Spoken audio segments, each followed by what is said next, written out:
Welcome everybody to another one of our Global Encounters seminar series, and I'm absolutely delighted. We've got a fantastic program tonight. So we've got Professor Al Paterson from University of Western Australia, and he has a number of co-authors on this paper, which I'm sure he will show you in a moment.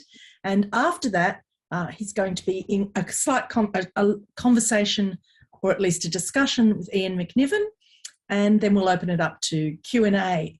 And for those of you that haven't seen, just last week on Landline, there was an absolutely fabulous discussion of Al and his colleagues' work up in the Northwest. And it was almost like they very conveniently started to promote on our behalf our seminars. So we've used it quite cheekily, used it as our form of own publicity. So thanks for that. Highly recommend anybody gets a chance to see it on Landline. So Professor Al Paterson from the University of Western Australia, over to you. Thanks, Lynette. I will share my screen and we'll get underway. All right, so great.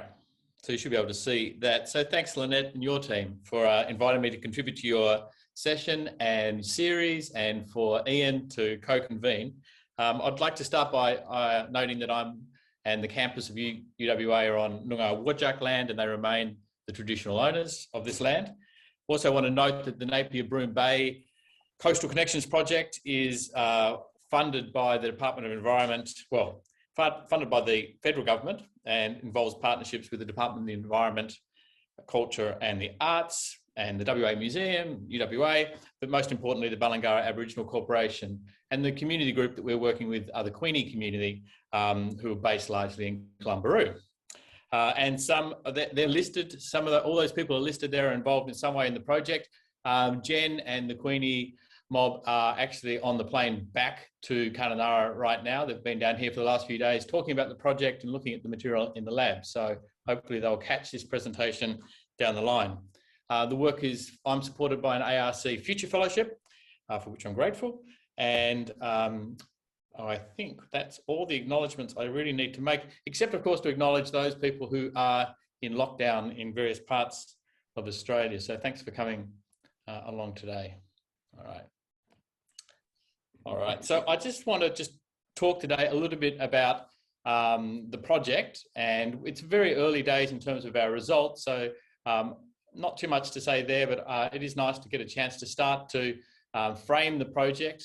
This starts us out at one of our sites, Clem Bay, where you can see the excavations in progress behind everybody here. So today I just wanted to give a bit of a background to the, I guess, the issue of Asian trapanging in Northern Australia, and then provide a bit of a brief description of some of the Napier Broome Bay sites, and then provide some preliminary interpretation. We have some early dates back, which I can briefly show, and just talk about what we're planning to do in the coming months and year in terms of the project. You can see now, looking out from this site, Clem Bay, one of the trapanging sites, out across Napier Broome Bay, Mission Bay, towards the side of Tamarinda. So it's kind of setting it there in the wonderful Northern Kimberley. All right, so I just want to kind of talk a little bit about, I guess, the context and the evidence that we have to date. Now, this is, as Campbell McKnight has pointed out, is a history that should be really, really well known. And so when people seem to be surprised by it, it is probably after 50 years of research and 200 years of European observations, it is perhaps time that we recognise the nature of the encounters that occur across Northern Australia with various Asian trapangers. So I just want to start out though with an account from 1803. So, and this is from the Kimberley. So this is from Perron, who is on the French expedition of the early 19th century. A wonderful account of, I guess, Australia at the dawn of the 19th century on the expedition led by Nicholas Bourdin, and really reveals a bright and savage land, as he said. And in his account, he details the customs of various people, the people of Timor, the sealing industry of Bass Strait, the natural history of Kangaroo Island, and on return to France, his natural history collections alone were superior to all previous expeditions. and really transformative in terms of scientific knowledge, real exemplars of the Enlightenment. His use of metric elements alone is jarring when you read all of these accounts when he used to nautical miles and imperial measurements. Voyages of exploration often make chance encounters. Distant sails would come into focus, distances closed, and sometimes led to surprise. In his second volume, he talks about meeting a vessel at the mouth of Port Jackson and knowing the ship owner who he'd met in Ile-de-France. The shock of and disappointment, of course, of Bourdin meeting Flinders in Encounter Bay, shattering, I guess, many French ambitions. So in April 1803, they were on their way north. So they're at the very tip of the Kimberley. They were due to actually survey much of northern Australia, right through to Papua New Guinea's southern coast. And they didn't get that far due to the sickness of the crew, but they did actually start to do some survey work in the northern Kimberley. As they picked their way through shoals, bristling with rocks, and reefs forming strange structures, they applied names to curry favour, like Bonaparte Archipelago, the Institute, Islands, and Cape Voltaire. At Cassini Island, they encountered a fleet of praus, fishing vessels, fishing for trepang. As he said, the most unexpected and most interesting meeting that it was possible to have along this coast. So as you can see here from those quotes which you're looking at now, it consisted of 26 vessels, and really this actually frames the whole of that trepanging industry, coming for sea slugs or trepang in expeditions of many vessels on an annual basis, coming down in December on the northwest monsoon, returning around April, laden with their catch, normally with one significant leader, in this case a Malay Raja, who was the only person, as he said, in the fleet who commanded the compass. Perron was lucky that some of his crew did speak Malay, and so they were able to find out more about what they were doing in this part of the world. So talking about where they actually extracted the trepang from, these large sandbanks that were exposed at low tide, and also the other fish and turtles that they targeted as well. The fact that they had to go to the coast to get fresh water, and that this was a risky enterprise. Their most recent expedition to the coast, one of the Malay had been killed in an attack and others had been wounded, suggesting some kind of volatile relationships with Aboriginal people of the coast.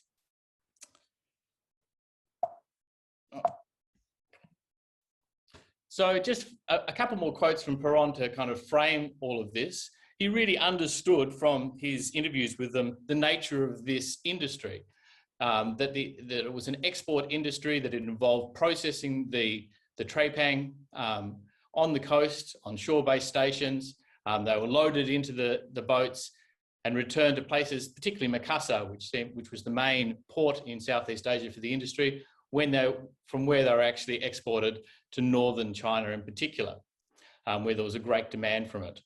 And so they understood very much that this was a market economy. And he raises this question. The Malays appear to have engaged in trade and navigation from a time to which the annals of history cannot assign a precise or even a probable date. One may presume, therefore, that they discovered New Holland many centuries before Europeans themselves knew of the existence of the great Asian archipelago. So there are, of course, there are other encounters with Asian trepangers across northern Australia, and it's really interesting to try to see how much work has been done in recent decades trying to address the very question that Perron asked in 1803. Trepang obviously is sea cucumber, known as bêche de mer, collected from the sea. It's flesh processed for trade by being boiled in large pots on the coast, consisting of fireplaces, dried, typically requiring smokehouses, and then packed aboard vessels for trade. And it occurred across northern Australia with crews made up of people from Indonesian islands. The trade was dominated by vessels from Makassar and Sulawesi, and hence trepangers in northern Australia have commonly been referred to as Macassans and the sites as Macassan sites, although I think it's more appropriate to refer to them as trepangers. The work was seasonal and the work was industrial. These are, as I like to say, early CISO workers. They sail in, they sail out, heralding our FIFO workers of today. So on terminology, the Indonesian word Mariji was applied to Arnhem Land, while the Kimberley coast was referred to as Kaju Jawi. Ian Crawford refers to Kayu, meaning wood, in Malay Indonesian. My colleague at UWA, David Bouchier, has told me that Kayu is wood in Malay Indonesian. Kayu is an old spelling of Kayu, and Jawi or Jawi means of or pertaining to Java. So we have a different name occurring here for the Kimberley coast.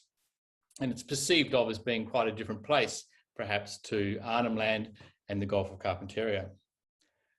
And you can see here just a little bit of a kind of a mapping of not just the issue of Trepang, but the goods that move back towards Asia, and of course, those things which are influential in Northern Australia. Perhaps we'll just touch lightly upon those now. So the study of the Trepang industry in Northern Australia has been subject to decades of research by anthropologists, linguists, archaeologists and historians.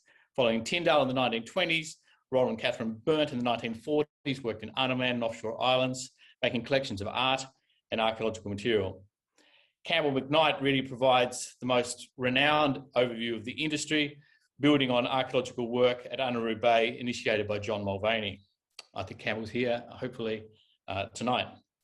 And he's been very generous in sharing some information with me as well, so I'm appreciative of that. Since then, there's been much work in Arnhem Land, on Groot Island by Annie Clark, Scott Mitchell's excellent work on the Coburg Peninsula, Darryl Wesley's recent PhD at Anneroo Bay and the Wellington Range, the Picturing Change team led by Paul Tayson, Sally May, June Ross and myself, I'm looking at the Wellington Range as well.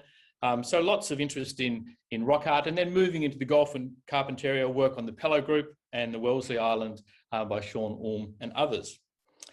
In the Kimberley, there's been less work than the Northern Territory, despite early archaeological work by Ian Crawford and the West Australian Museum curator in the 1960s, which we'll come back to at one site, Tamarinda. In the 90s, Mike Morwood began work with Annie Clark and eventually published a survey paper in AO with Hobbs in 97. Gary Stone did an honours thesis in 99, which is very important, also a survey. And there's also been several theses over time looking at the ceramic earthenware from Tamarinda and trying to do geochemical work on its form to try to locate it in its Asian sources. Other European historical descriptions are well known. Of course, they need to be, to make a description, or to change the slide, yes. To make a description, you need to be in the Kimberley at the same time, or in Northern Australia in that December-April window, and quite close to the coast. The Malay prowls are actually much better at getting into the coast than many of the European vessels. So from 1803, it's really much later before we get our next major observation at Camden Harbour by Scholl in 1865, where over 300 Trepangers arrived in several vessels and canoes, scaring the heck out of them by the appearance, which they armed themselves, hid in the rocks, raised the Union Jack, and eventually Scholl and his son went on board one of the ships where they met the captain and saw some of the documents that he carried. Of course, the ports from which they came were controlled largely by the Dutch. So in this case, reaffirming the Dutch awareness of the trade and, of course, the port duties and such things that they accrued from it. And again, intimating something about cross-cultural relationships with Aboriginal people, as you can see in the bottom quote. We'll have these very well-worn images of Trepangers from the Northern Territory. So Flinders met with the fleet off Arnhem Land in the same year as Bourdain in 1803, initiating conversations with the captain, Pobasso, pictured here, who recalled that, who accounted that expeditions to Arnhem Land had only occurred in recent generation, perhaps as early as the late 1700s. Philip Parker King observed the Trepangers cautiously, fearing piracy, in his remarkable voyages of circumnavigation in 1817 to 22, including reporting sites, archaeological sites at Cape Bougainville in the Kimberley. And then, of course, with the concentration of various settlements on the Coburg Peninsula, there were more direct contacts, particularly Collett Barker's journal from Fort Wellington, 1828 to 29, documenting interviews with the captains, making accounts of their fleet, their vessels, their cargoes, their crew. And we have these etchings from Coburg Peninsula as well here. All right, so it is also now well known, of course, that Aboriginal people travelled to Macassar, at least from Arnhem Land, as recalled by people in the 20th century and also met in Macassar. And so we have people, for instance, making early accounts of the Burns, telling them of voyages to Macassar in the late 1800s. And they're included in their book, Arnhem Land. Wonderfully, as detailed by Jane Leyden, in 1873, a group of people from the Coburg Peninsula were photographed by the Italian naturalist Beccari, as pictured here. And these are really important sources for evidence of the industry. McKnight notes that the complete absence of any mention of industry in the abundant records left by the Dutch companies in Southeast Asia in the 16th and 17th centuries suggests that the consumption of trepang began in the 17th century, and where we see accounts of its culinary and medicinal uses. And also in China, discussions of the ways it was imported both from Japan and Southeast Asian waters. McKnight also notes, most recently in this seminar series, that his current view is that there was some sporadic trepanging on the Kimberley coast by about 1750, as reported by the representative of the Dutch East India Company in Kupang in 1754. So his feeling is that perhaps the Kimberley industry preceded the Arnhem Land industry. And certainly there are continuing work to be done on the Dutch records. This is a recent paper by Wendy van Duivenvoort and her colleagues looking at the expedition in 1705 by von Delft, importantly making collections from Tiwi Island, perhaps the oldest collected cultural material in an overseas museum, depicted here. And you can see visiting various places along the Tiwi Islands and the Coburg Peninsula in a series of 3 boats. They included the Indonesian crew as Easterners by direction of the VOC, and yet no accounts made of encounters with trepangers on that expedition. There are other sorts of evidence as well. The tamarind tree, which was planted by the trepangers, so it was there as a returnable resource. Wonderful photograph here from the site of Tamarinda, which we'll return to in the 1920s, and you can make out people, at least 3 or 4 people here collecting fruit from the tamarind trees. There are no trees there at the site today, so there's a form of evidence. It's of course transitory. So sticking with Tamarinda, this particular site was excavated by Crawford in the 1960s, and it really is a kind of what we might think of as a fairly characteristic trepanging site. It had the evidence for, like many of the sites, such as those recorded in the same decade by McKnight, the presence of Asian people and their goods at these locations, elements of the industrial sites, including the fireplaces to hold pots to boil the trepang, pits for drying, smokehouses and other associated sites. And also potential evidence of the places from where these people originated, particularly provided by the potential to look at the ceramic, not just its form and decoration, but of course its composition.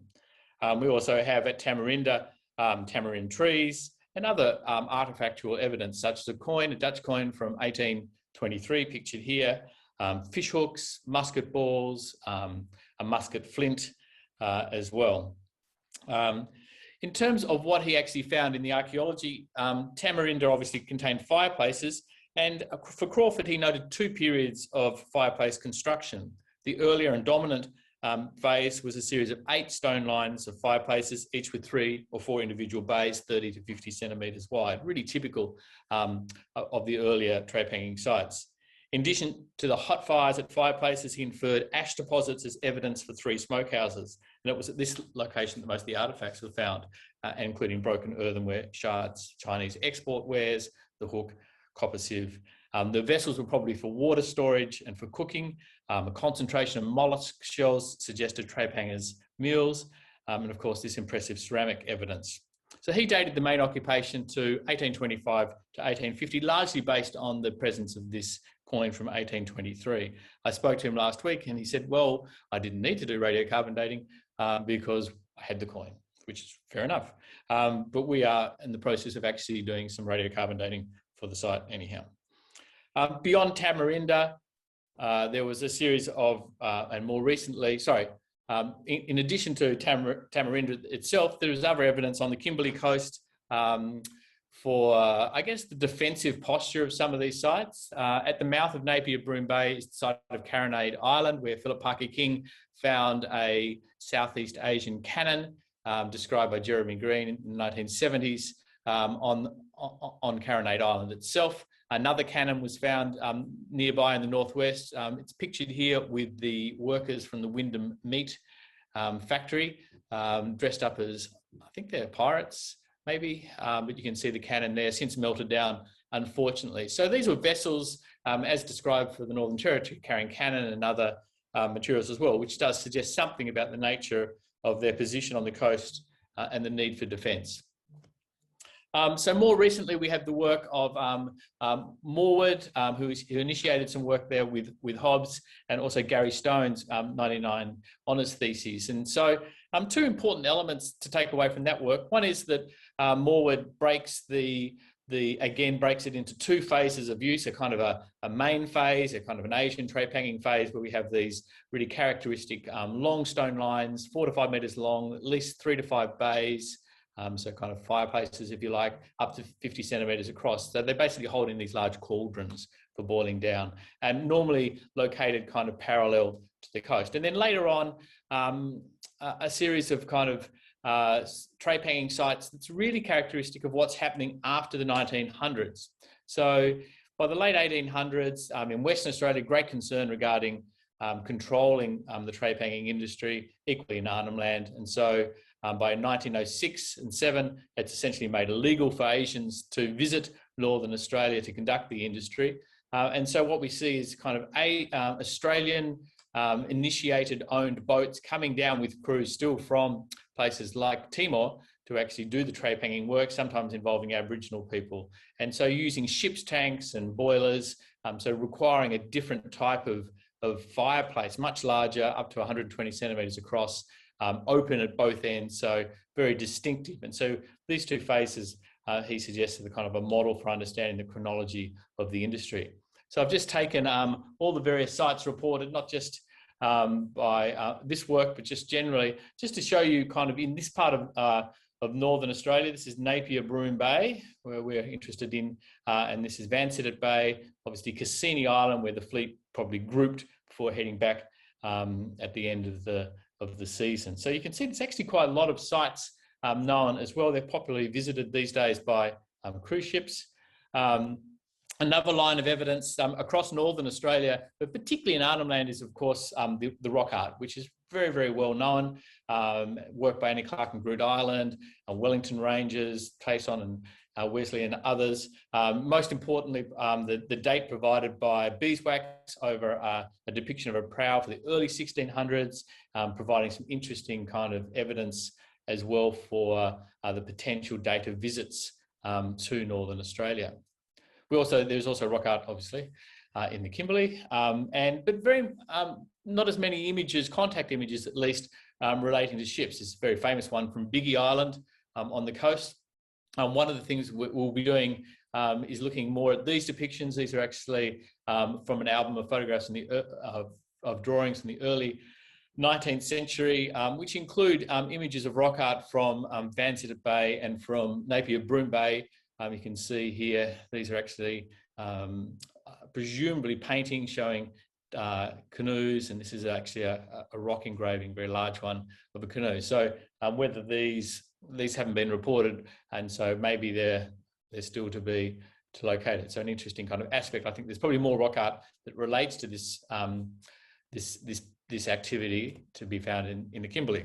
So the archaeology, there are some issues around timing. We have the historical evidence, and we also have these debates, which I'm not going to, this is not a dating paper, but you know, we have this early 1600 beeswax date over a rock art depiction. We have a longer debate regarding very old dates from mangrove in Anaroo Bay, really nicely kind of reviewed by Mitchell.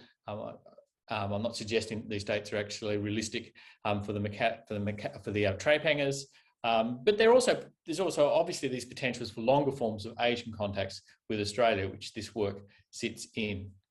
Okay, so I'll just briefly talk about the actual project sites, and I won't go too deep into it, but basically we're looking in our project, we've been looking at in 2019 and 2021 earlier this year at three sites, Lunganana, Clem Bay and Via Point, also visiting Tamarinda. This here is, at the top is Sir Graham Moore Island, now renamed Neowallara, and this project came out of the fact that this is a new national park as well. So we're actually doing work on the planning for the national park with Parks and Wildlife. All right, so I'll just kind of go through some of the work at the sites so you can see them. This is Clem Bay, where we have 10 stone lines of fireplaces at a right angle to the beach. We have surface ceramic sherds, earthenware, stoneware, porcelain, Aboriginal middens, manuports, grinding stones, stone tools, and we have this concentration of excavations. We probably have north of this is the main site in here, in the blue dots mainly, and you can up here is a concentration of surface finds, which may indicate where the smokehouses were. In all of our excavations to date, we've focused on the fireplaces. They're the dominant and the easiest to find part of the archaeological record.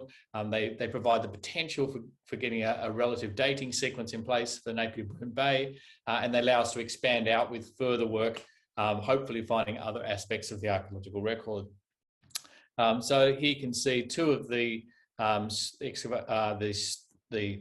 fireplace lines in place. Probably this is some aspects of the archaeology, so some nice surface material, mid-material related to Aboriginal uses, most likely in more recent periods, but still ceramics and lithics and other things popping up. You can see here two of the stone lines. Once they're actually opened up, they actually are quite nice. It's quite easy to actually see the fireplaces. They all face one direction. We have these large sections of ashy deposit you can make out here as well. With many of these sites, it appears they actually dug trenches next to the fireplaces to actually dry out the trepang as well before it went to the smokehouses. So we're probably seeing evidence for that. Lunganana is a site that was actually visited by and published by Morwood and Hobbs, just a site plan. And so these excavations are testing a theory proposed in their work that there are two separate types of fireplaces at this site. So we've conducted excavations at a series of fireplace lines at this part of the site, but equally two here, which were described in 97 as being different. We actually don't think that they're quite similar in terms of size with the remainder of the other fireplaces at the site. Again, ceramic sherds, and archaeological material, particularly over the back of the site here of Aboriginal camping. Some of it actually clearly after the trape hanging phase, but some of it earlier as well.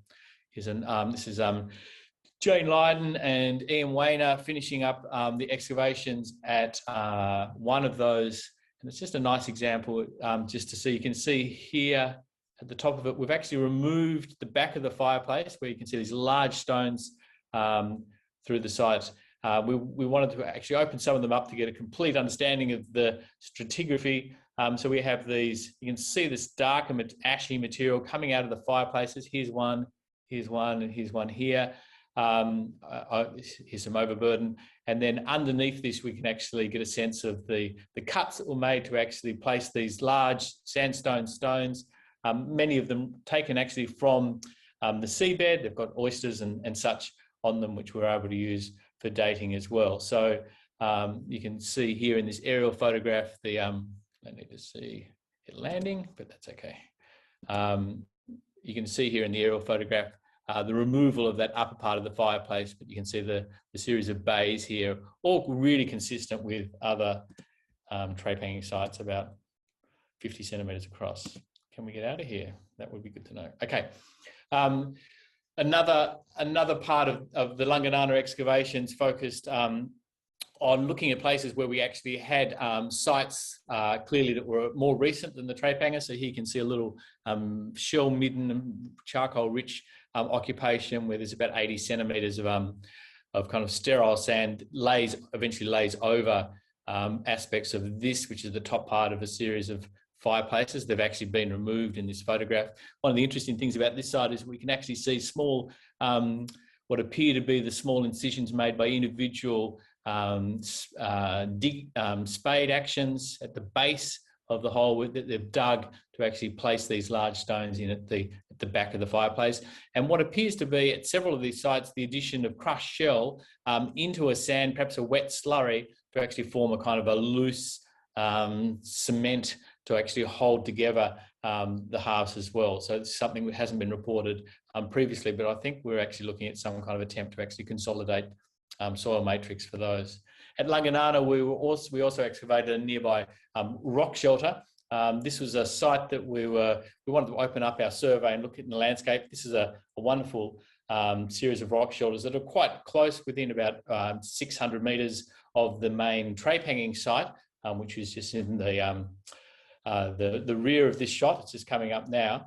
So we're invited by the TOs to actually, Ian Wayner in particular, was very keen to open up this site. There is some contact glass there made from Kimberley Point production. And so we've got a series of excavations. You can actually see Lunganana. Here's the main site here, and this is Mission Bay here. Here's the rock shelter site. Some nice art, including this rather interesting depiction here, which Ian feels is a trepang and a shell. So we will also have dates from that site. And then finally, Via Point, which is on Segrayamore Island. So it's off the Australian coast, quite a different type of site, very closed in bay, not much sediment, basically made up of crushed shell, and where we have a series of 9 fireplaces, no ceramic sherds, no cultural material. So we've been excavating these basically to get some relative dating at 3 of the features. Just north of here is a more recent trape hanging site. I don't have time to go into that, but clearly 20th century, perhaps from a known trape hanger, Dutchy, who worked with Aboriginal people here in the 1920s and 30s. But we feel that this is probably an older phase here. You can just see some of the excavation here in Coryley's photogrammetry. So the back of the fireplace there, you can see the layers of kind of very gritty shell. In this case, you can also nicely make out, just coming up, some of these horizons of quite concentration charcoal, which provide options just there for dating as well. You can see them in the side of that profile. So that's Via Point. Ooh, or not. Okay. No. Okay, so just more quickly in terms of next steps. So excavations have happened, everything's come down to Perth, and we've just really only started to unpack things. So it's fairly early days. We've spent the last week looking at cultural collections and the archaeological material. Here we have Bernadette and Charlie and Natasha looking at the material in the Burnt Museum from the Kimberley. Wonderful material there. We've also been looking at slides that don't want to go anywhere. Here we go. Shell analysis has been underway. We've just had Jessica Beckingham finish her honours thesis.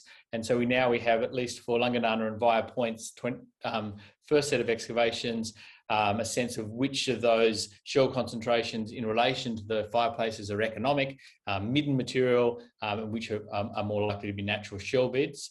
And that's allowing us to basically start to link those to future carbon-14 dates. We've got a program of anthropology and ethnobotany underway. So at Lunganana and Via Point, we did targeted sampling with the TOs of all tree species in and around the sites, so that we can then basically create the charcoals needed to do a comparison with the charcoals that are occurring. I mean, these are very rich charcoal sites just through the nature of the industry. And so we're hoping to differentiate between the charcoals that are used in the fireplaces. So already we've dated some just for carbon-14 dating. So they're certainly not just using mangrove, they're using tree species that are not local, perhaps picking it up as driftwood and bringing it back to the sites. We also want to compare the fireplaces with the ash layers, because it's quite possible that they're targeting mangrove, which would create a certain type of flavour for the trepang over other hotter timbers in terms of what's going on. So there should be a kind of environmental record for that as well. Some potential perhaps for doing some pollen work down the line as well. So that work is underway and led by Shay Byrne, who's just finishing her PhD here at UWA. The ceramic analysis will be led by Alexandra Suravoya at our Centre for Microscopes here at UWA. And for the ones that we've collected, we've already done the thin sections, and the SEM analysis will allow us to compare those with the body of work that's already occurred for materials from Tamarinda and other sites in Northern Australia. And we really want to test a model proposed by Morwood, where in the Kimberley he's saying that there's that many of the samples are actually more likely to be from Flores rather than Sulawesi. So this is something I think that needs some further testing, and so we'll start that work as well. We have some initial radiocarbon dates that we've done for Langanana and for Klembe, and also for Via Point. And whilst they're all concentrated in the late, I haven't shown the calibrated dates here. We haven't done any of the Bayesian correction. We're about to send off another 20 dates. So I'm going to wait till we get all of that, and then we'll have a closer look.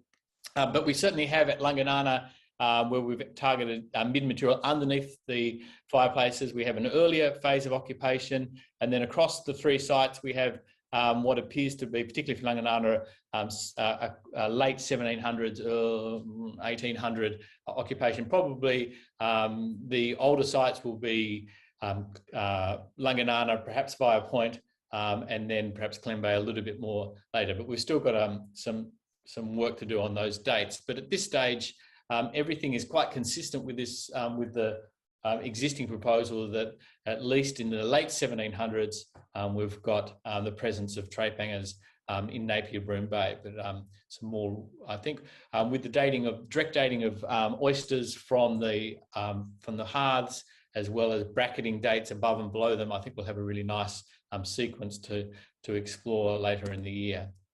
And there's a whole bunch of other work happening, which we won't go into, but we have Aisha Lim, an honours student, working, for instance, on the military sites that we've been recording on Sir Graham Moore Island as part of the National Park as well. Fascinating sites. So there's a nice kind of Napier Broome Bay body of work happening here. So just briefly, some observations really. We're seeing in Napier Broome Bay, these sites, really something quite consistent with the presence of Asian trepangers, and also a different phase of the 20th century with these kind of different types of kind of more recent archaeology in place as well. But really focused, I think, on this earlier phase, and trying to embed it in much more of a whole of environment story by using the anthropology as well as the shell material as well. I think there's some really interesting work to be done on this issue of cultural exchange. People talk a lot about trade, and I think we're seeing, for instance, evidence here of really defensive positioning, carrying of armaments, and at the same time, we have, in the early 1900s, lots of Malay loanwords are reportedly in place in Napier Broome Bay. So there's both cultural kind of sharing and transmission, as well as perhaps forms of kind of cross-cultural tension as well. So a lot more work to be done there as well. And so hopefully developing a bit of a Northern Kimberley sequence for the industry, as well as a bit of a model for, I guess, the archaeological sites. We really probably need to find smokehouses and other parts of the archaeological record and excavate those as well, ideally, in an ideal world. Okay, so, and just finally, I just want to do one more slide, if it will let me, just to think a little bit about the context of these sites and where they fit, I guess, in terms of an Australian and I guess an Indonesian story. And just some quotes here to perhaps, if it might lead to some discussion with Ian and others. Jane Lydon talking about the ways in which, we can start to think of these as exotic and cosmopolitan stories of intercultural exchange, challenging British-centred national myths. I think that's quite clear from these types of stories. Regina Ganter's wonderful Mixed Relations also similarly looks at this idea of exchange and thinking about multicultural heritage and equally globalised past and connections with the Asia-Pacific region. I do think that perhaps we overemphasise the connections and perhaps don't talk as much about the tensions, but I think they're both in place in this environment as well. There's also increasing interest, I think, in seeing this as really a story of kind of Muslim history as well, particularly in Northern Australia. And also, I think, in terms of trying to fit this into, I guess, the recent history of Australia, this European history, rather than having it separate, I think, it's probably just part of a bigger regional story. Tom Griffiths talks about 1788 being this momentous date where Australia experienced colonisation and industrialisation as a double revolution. But I think in terms of these being industrial sites, perhaps we need to kind of add onto that definition and start to think about things that weren't colonisation, that sit outside that model, but are equally important in terms of Northern Australia. So I'd like to thank everybody we're working with, and I'll open it up to Ian for the discussion. Thank you.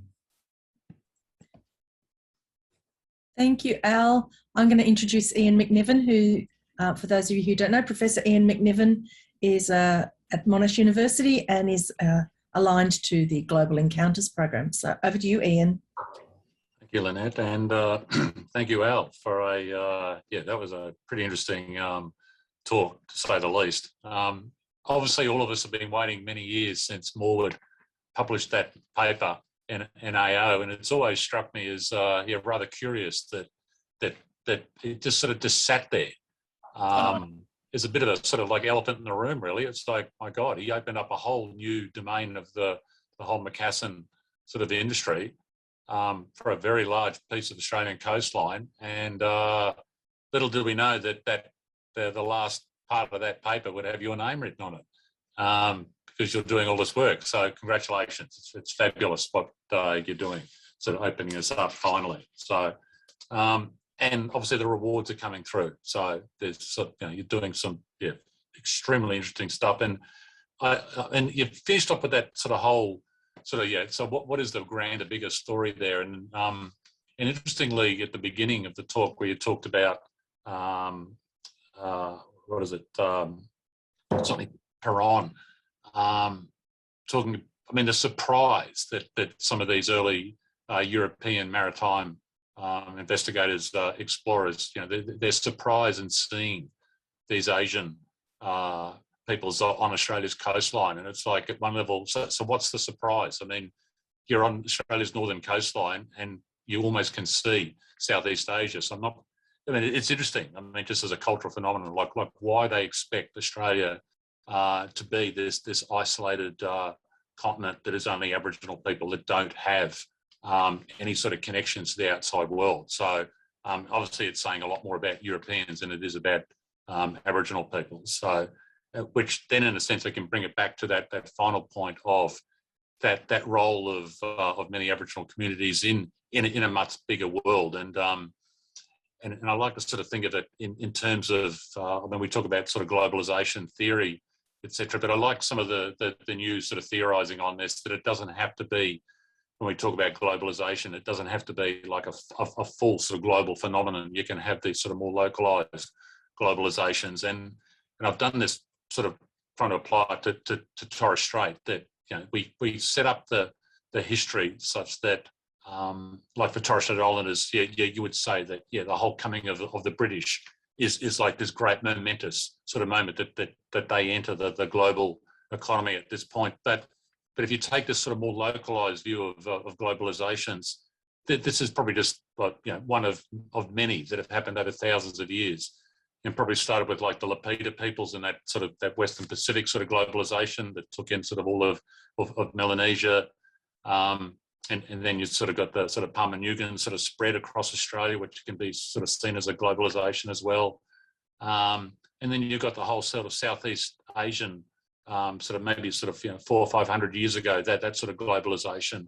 Obviously, there's a role for the Dutch, etc. in that, but then sort of taking in sort of Melanesia, but also Northern Australia, and then finally, you get the British coming in. So it really decenters, like you're talking about. And like Jane and other people have talked about it, and Tom, it decenters that notion that the biggest thing that's happened in the sort of history of this continent is the coming of the British. And while in many ways it certainly was big because of the devastating impact, that there's been these other sort of great movements of part of the histories of these of different Indigenous communities, which we need to sort of bring out. And this is certainly what your work is doing, and also the whole sort of Global Encounters, Lynette's laureate program, and her team are going to be doing that as well. So, so multiple globalizations. So and decentering of the importance of Europeans.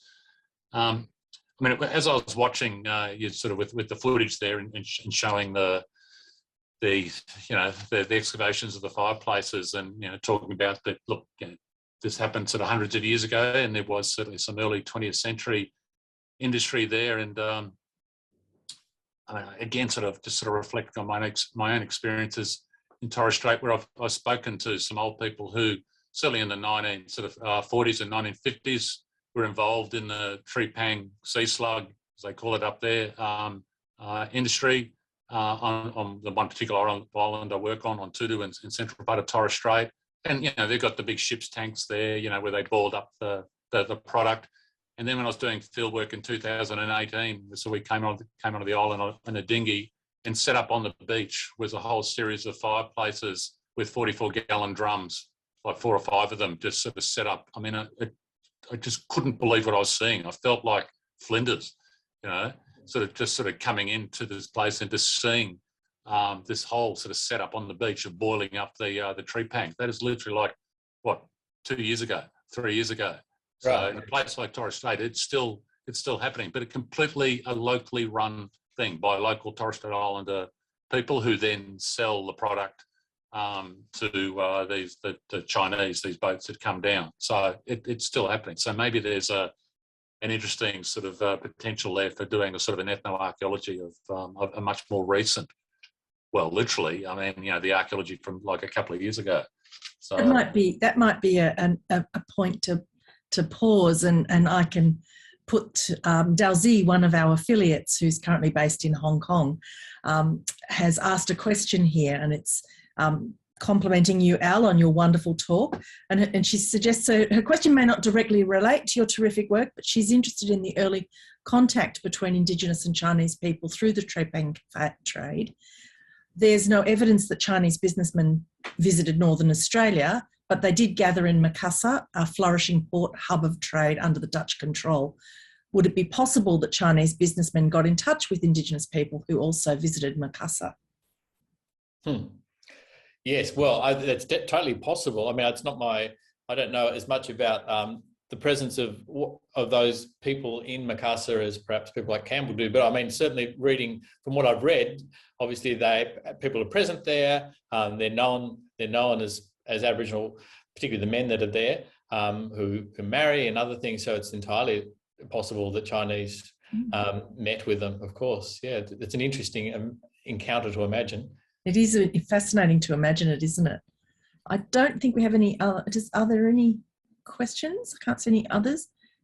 Pop it in if you do have a question, please pop it in the chat. We've got a few more minutes, so it'd be great if anybody had a question, just ask it. Al, I'd love to, I mean, I love this work. It's just fantastic and really interesting.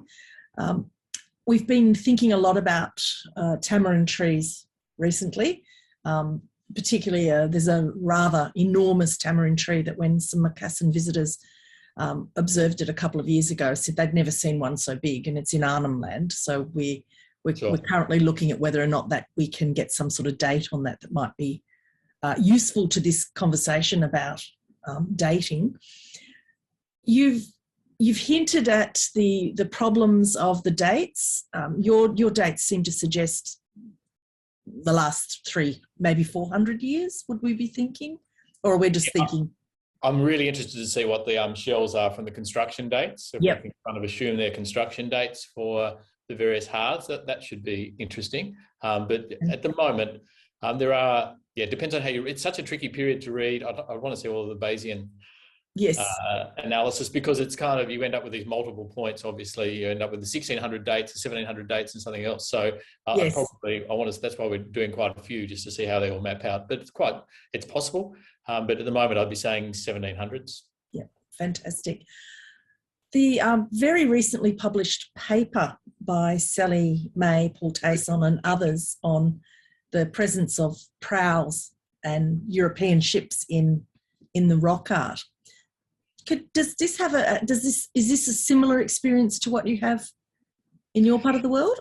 Yeah, I touched upon that. It was only this week that we're looking at that little journal that I showed briefly, which had those rock art depictions. So I've never seen any account of those. And so whether it's because there hasn't been the survey or whether or not that the artist perhaps hasn't survived in the same way, but certainly there seems to be heaps of people who, as soon as boats pop up, they're very, very interested. Of course, the Reindeer Rock excavations a few years ago, which had the large boats, and they all, and Sue O'Connor's work, which speaks towards much longer periods of contact with people with vessels for the Kimberley. So I do think perhaps there is much more to be done in terms of, I guess, placing the story of boats and encounter through the rock art. Perhaps more for Northern Australia, for the Vancetta Bay, Napier Broome Bay coast, probably just hasn't been extensively looked at, and there's probably surprises there to be, discoveries to be made. We have a question from Campbell. Well, it was more a comment actually from Campbell. Whoop, and I just lost it. How did that happen? In fact, the 1750 reference does specify that a Chinese from Timor visited the Kimberley, and there was probably direct Chinese Aboriginal contact, and of course the Chinese in Macassar. I'm assuming that that is in Campbell's more recent work, so we will chase all of that up. That sounds fascinating. A question from Krishna for Al. Do you know if there was any material in Malay language pre-20th century about this trade? Certainly, the Nick Evans 92 paper for East Arnhem Land kind of documents a whole raft of Malay loan words, or Macassar words, Macassarese as well as Malay words for Arnhem Land. For the Northern Territory, less work, but there was that observation in the early 1900s that Aboriginal people in and around Napier Broome Bay had Malay words to hand. Equally as well, they didn't want people, they really tried to keep people on beaches, interestingly enough, and didn't want them to go inland. So whether or not this is just an extension of kind of, existing relationships with, Malay people and trapangers that was already in place is hinted at, I think, by that. So yes. Perhaps, yeah. Now we've got a couple of, I think we're going to struggle to get through them, but Andrea's asking about the use of the word trade, given that it's an extractive industry and the actual trade of the trapangs takes place back in Macassar and onto China. Just quickly on that, I was talking about, I think a lot of people talk about trade between Aboriginal people and the trapangers. I think that the industry is essentially a mercantile trade industry, commercial. But I don't think that we should automatically. I think Campbell's already made this point. Just assume that there's a two-way trade in place the whole time. I don't know if that's the right lens to think about the complexity of these relationships over centuries between Aboriginal people and others. Guy Geltner has suggested that. For what it's worth, there's a growing challenge to the chronology and periodisation of the industrialisation. Guy works on Dutch records, so that's where he'll be coming from. So, right. And thank you for that link. I will make sure that we save the chat. Thanks, Guy. And Richard, nice to see Richard's here. Richard's seen claims in museums in Eastern Indonesia of sovereignty over Northern Australia. Good luck. In the 17th century. But suspects that it's unlikely there was any contact with Indigenous rulership. What do you think, Al? Nothing that I've seen. It is interesting that paper by Wendy that I referred to maps out kind of Dutch tensions and concerns regarding the British claims, but not so much from the Indonesian side. Excellent. This is a great moment for me to put in a plug for our forthcoming talks, because we've only got a couple of minutes to go, and in fact Wendy is one of our speakers, and then we're having Nick Evans talking about loanwords. So David is about to share this. Let's hope that we don't all stay in lockdown and in fact we can meet in person, with obviously with Zoom facilities as well, with Nick Evans on the 27th of August. For those of you who are in Melbourne, that's going to take place. Whoops, David, could you go back, please? In the Monash City campus. So that should be really fantastic. The one in September will be Wendy van Duvenvoorde. She's going to be talking exactly on that topic, the Van Delft before Cook. Then we've got, moving on into October and November, Drew Pettifer has done. He's an artist here, based here in Melbourne. He did an extraordinary piece of work looking at the wreck of the Zeewick. My Dutch is terrible, so I apologise for that mangling. I'm certain who have mangled it. And I'm really looking forward to that. And then finally, Tasmanian scholar Greg Lehman's going to be talking about a Palawa encounter with a French chaloupe. So that's going to be our seminars for the rest of the year. I think this has been a fantastic seminar. Thank you so much, Al.